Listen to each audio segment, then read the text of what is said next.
This year's Group of 20 summit took place in Brazil and began under a cloud of uncertainty in light of Donald Trump's upcoming trade policy and ended amid much concern over Vladimir Putin's revised nuclear policy. We have details on Press Perspective today.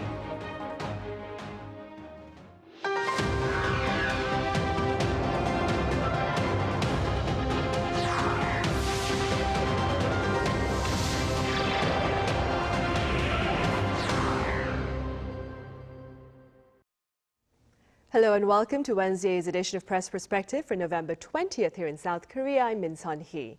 Now, this year's G20 has come to a close with uncertainty over the fate of the multilateral framework amid a shift in U.S. leadership come next year.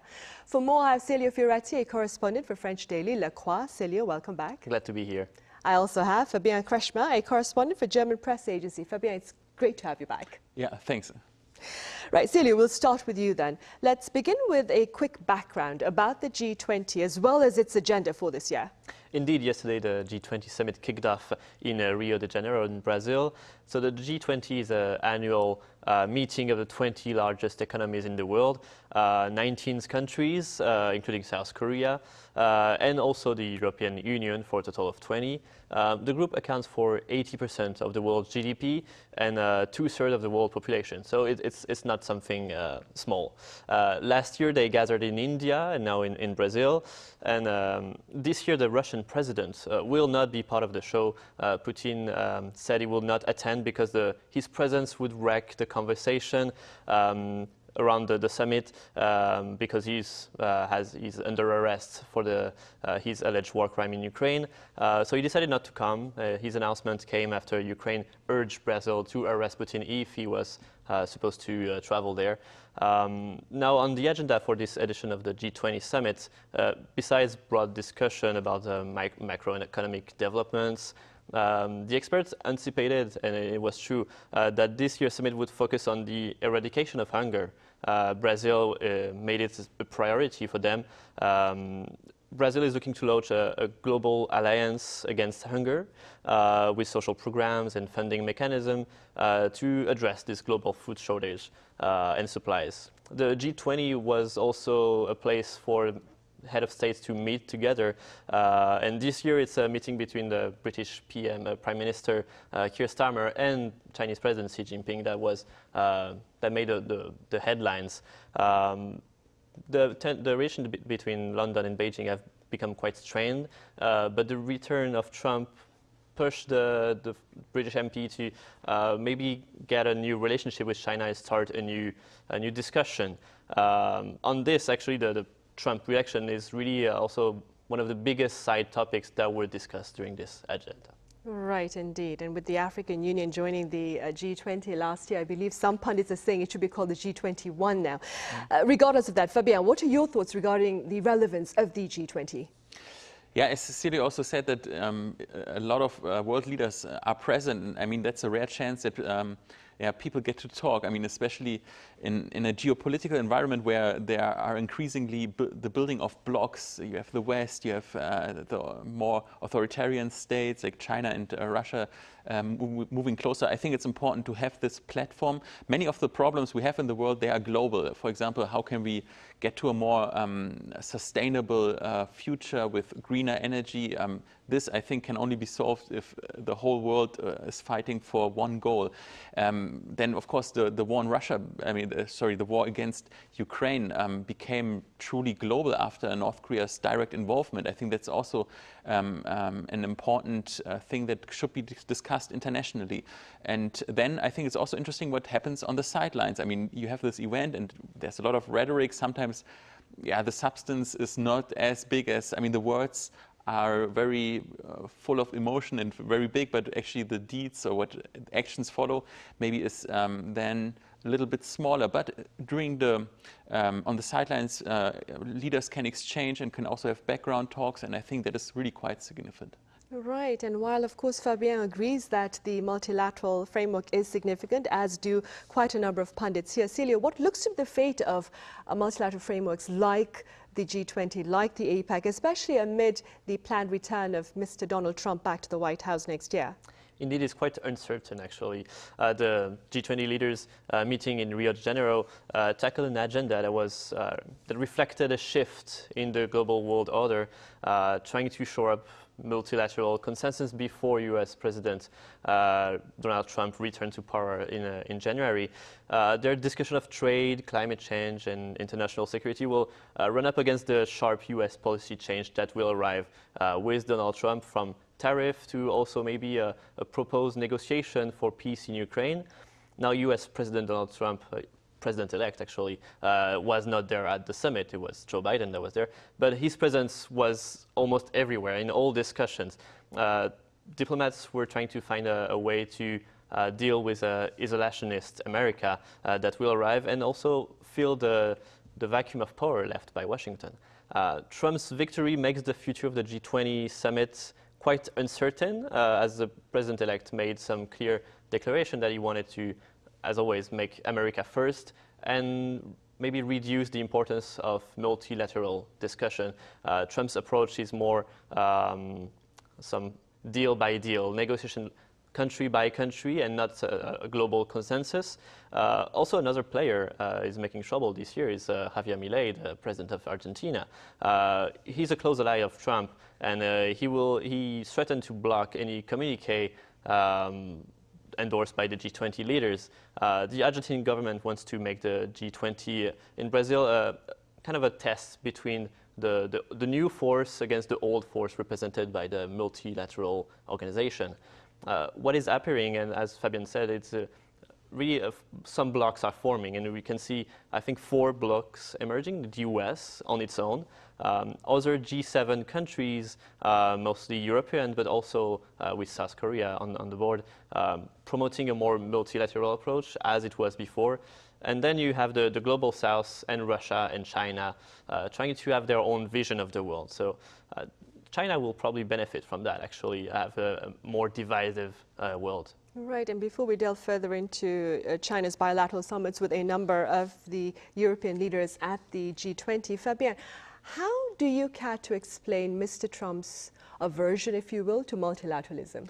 Yeah, that's really interesting. I think the key is, if you look at Trump's personality and what has shaped him also in his biography, I can tell you an anecdote. Here in Seoul, I like to visit secondhand bookstores, and recently I stumbled upon a copy really from the 1980s of Donald Trump's The Art of the Deal. That was a book that he published about his everyday life as a business tycoon. And when you read that, it's really astonishing into his psyche. I mean, his life is all about making deals. Who's the more powerful? Who's the more stronger?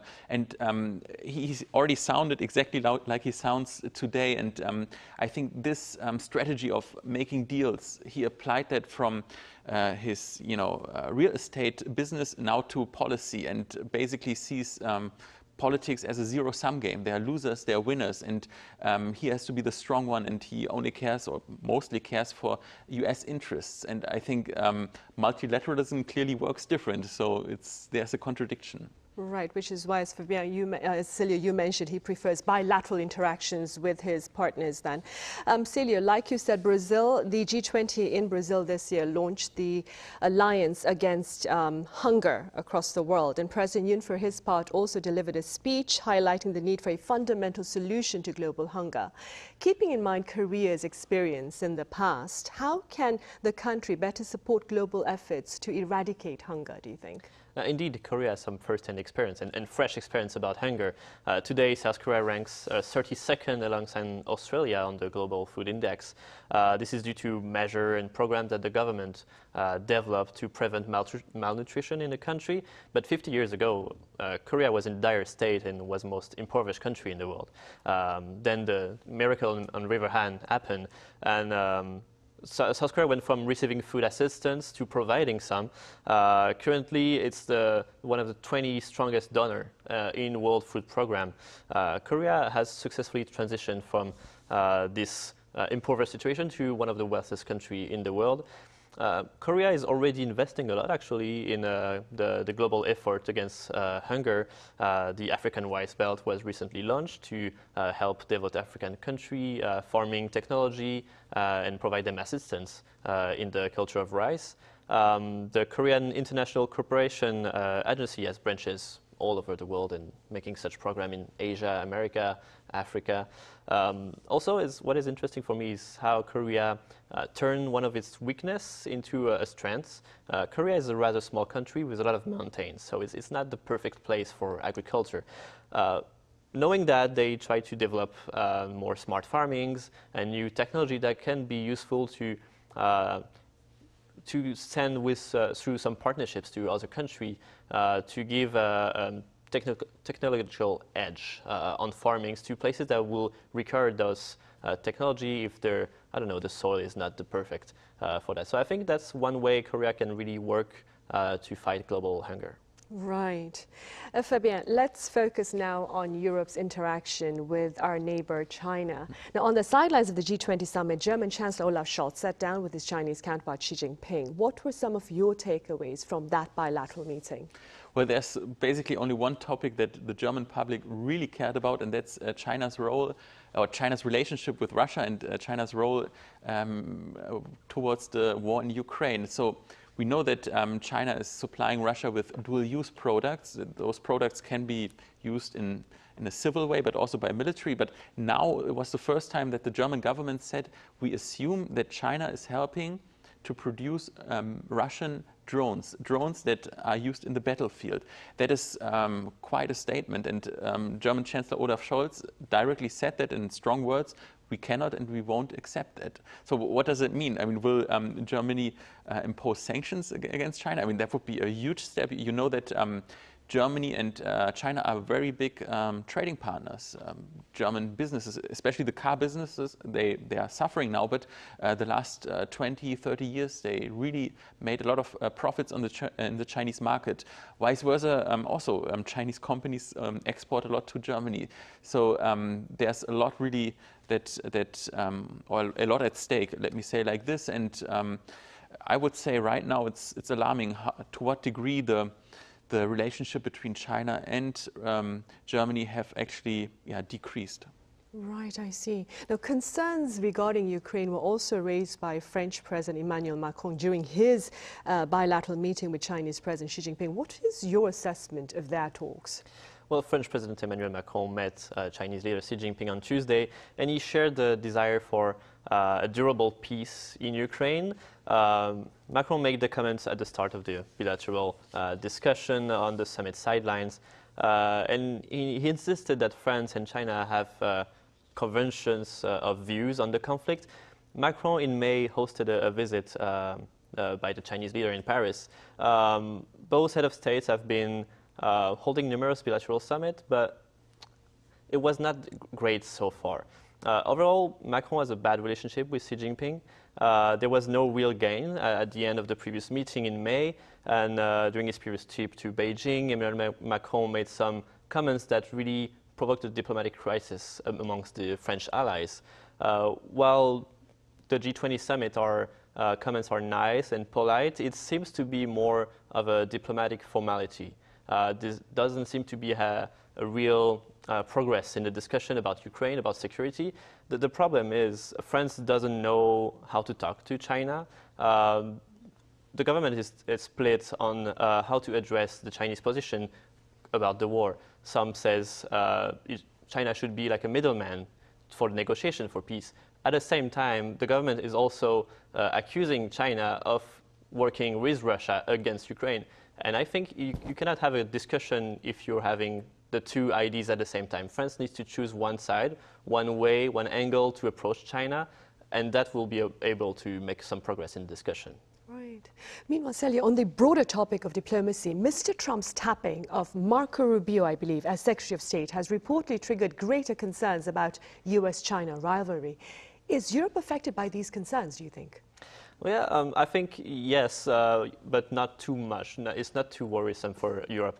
Marco Rubio, Little Marco, as Trump calls him, will become the most powerful diplomat in the world and will likely reshape American policy for the next 4 years towards allies, but also enemies. And dealing with China, continued economic, diplomatic, and military rise is the main point of his agenda. Trump is making no secret intention to take a hard line on China, and Beijing knows that. They will have to deal with a strong stance against all the parts of the economy, the military, and diplomacy. Rubio himself is known to be a China hawk, someone that heavily criticized China already when he was a congressman.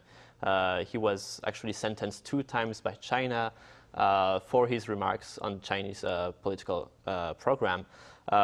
While Rubio supported anti-China legislation in the past, his approach, I think, will ultimately try to reach a compromise that is beneficial for the US. It's not just war for the sake of war, it's war for the American interest. So there might be an option for that, for some discussion.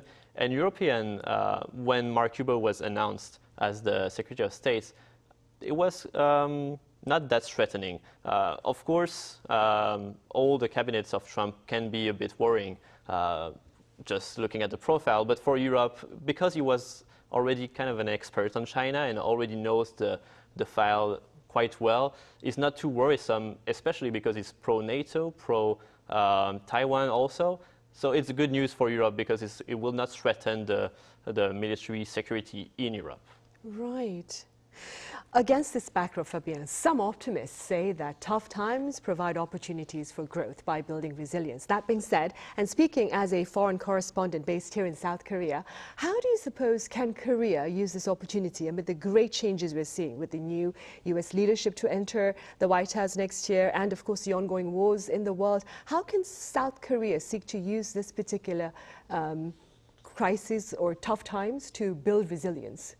Well, for example, President Yoon Suk-yeol, he can improve his golf game and then improve relationship with Trump, who is a great fan of this sport. No, just a joke. I mean, I think it is a chance also for South Korea to build stronger ties with like-minded partners who are, for example, also in Europe. I can tell you that Germany is very open towards this idea, and I think the relationship towards South Korea has really increased because we have so many values in common.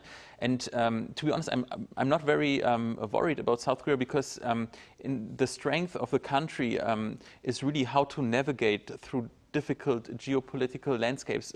If you look at the history of Korea, just the location, for example, it is next to Russia, next to China, next to Japan, countries which are in size, for example, bigger. And Korea now also an economic powerhouse, also a military powerhouse, but always had to kind of find a way how to deal with those complicated relationships. And I think that is so engraved into the DNA that I think it is nothing new, actually. Right. Celio, the next G20 summit will be hosted by South Africa next year, and the APEC summit will be hosted by South Korea in Gyeongju next year. That being said, how can the Yoon administration work to make this upcoming multilateral meeting, the APEC summit, relevant, especially with Mr. Trump back in the White House? Yes, South Korea, ancient city of Gyeongju, is ramping up preparation to host the APEC summit in 2025, leveraging soft power to make the global event a success. Gyeongju is the cradle of Korean history and has won the bid to host the APEC against Incheon and Jeju Island. APEC 2025 will mark the 3rd time South Korea is hosting the event.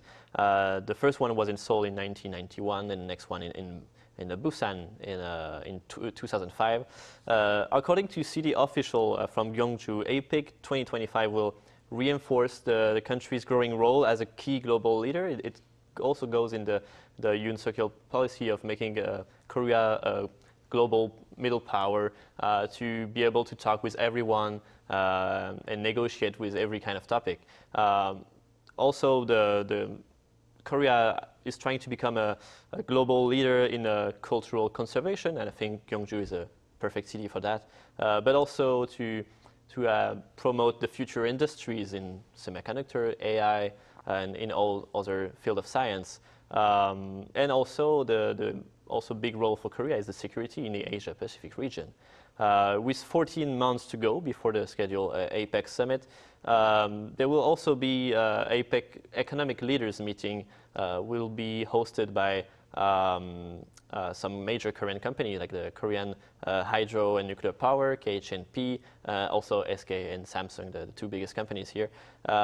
They will host the International Expo, and the goal of that is to maybe make some, I think there's 20,000 leaders, economic leaders that will come to the APEC, to showcase the technology of Korea and all the advance and the future business they can have with Korea. So it will be a great way to boost Korean exports, boost Korean economy. There's a impact over 1.8 trillion won for the APEC summit that will be coming. Right, in Gyeongju next year, of course. In 20 years following the one in Busan, right, which I covered, I remember covering back in the year 2005. Fabian, is there a way for the countries in Far East Asia here, including, of course, South Korea, China, and Japan, as well as countries in Europe, to perhaps work together to navigate the planned tougher tariffs that the Trump administration is planning to impose on its partners? Well, knowing the personality of Trump, I think it will be complicated, and also sometimes even if you have a rational conversation with him, it's difficult, almost impossible to convince him or persuade him about different ideas. But yeah, I wish that especially here in East Asia there would be more solidarity among the countries and more working together, especially when you mentioned Japan, South Korea, Taiwan. I mean, there's a lot of common interests, and sometimes I'm shocked that actually, despite all the countries being to a certain degree in a similar situation, I would say the exchange could be better, or could be higher, could be increased. There were some efforts by President Yoon Suk-yeol to a new engagement with Japan, a new friendship, but that was more a political thing.